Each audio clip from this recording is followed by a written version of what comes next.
when we discuss auctions then, Yep. there's some terminology that people will hear. Yep.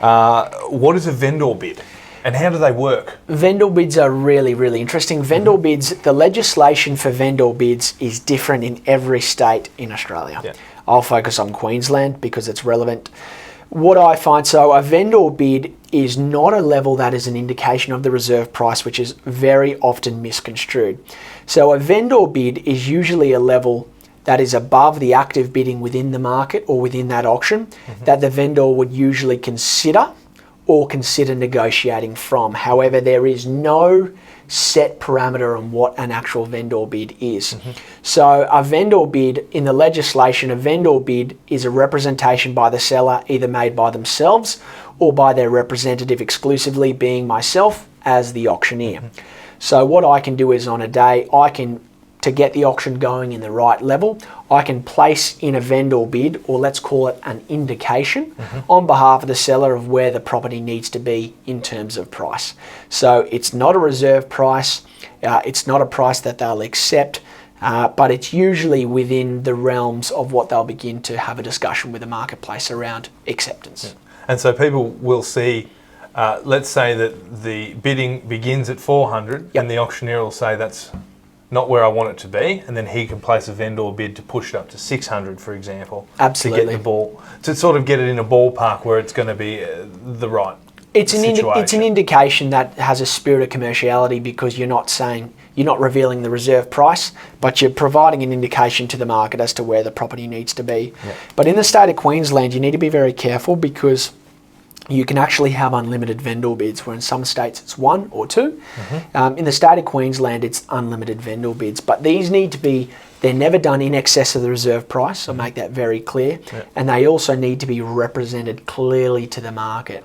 So what I might say is, if the bidding's at 400,000 live from the floor, and I've been instructed by the owner to place a vendor bid at 500, I might simply say, well, ladies and gentlemen, I'll place a bid on behalf of the seller at $500,000 against you now, sir, $500,000.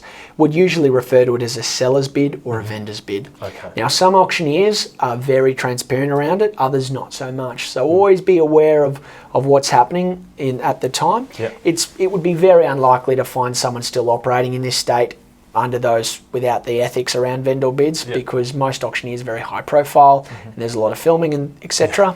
And it's just the right thing to do. Yeah, very good, very good. So a reserve, what is a reserve price?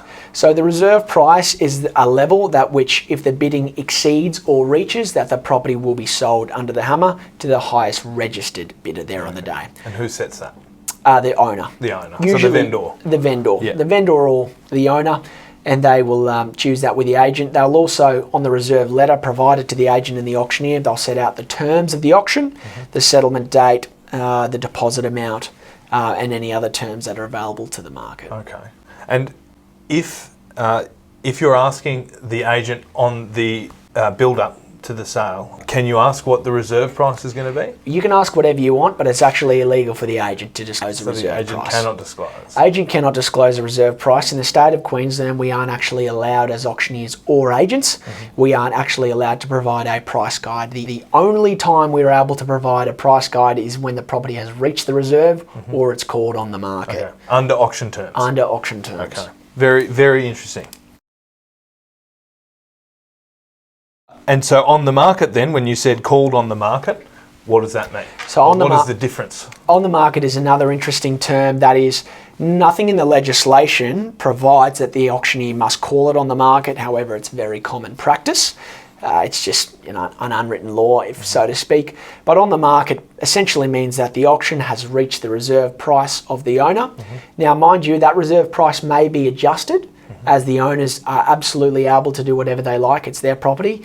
During the auction, if they'd like to lower their reserve, then they're more than entitled to do so to get the property on the market. However, they may not go above and raise that reserve. So once it's on the market, essentially the only people in control of that process are the buyers. The bidders. That's it. Because it's on the market, it's accepted by the owner, and upon the fall of the hammer, after the first, second, third and final call, the property is banged down, the contract falls, property is then placed under contract, an unconditional sales contract. And so those terms of that contract, as you said, unconditional, does that mean that you can have a building and pest during an auction? Absolutely not.